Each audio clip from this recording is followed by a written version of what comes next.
everyone, welcome to another tutorial. As you can see, sound options are not enabled by default in RDP.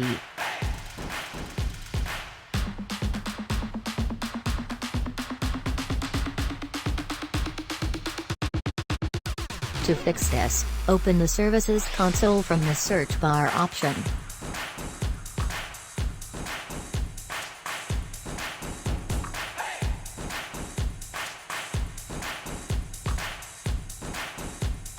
Now scroll down and locate Windows Audio Services.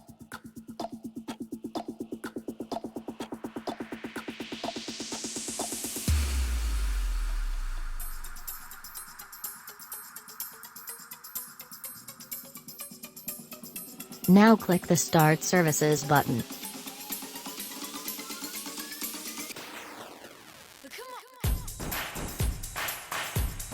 Wait for activation. As you can see, it works.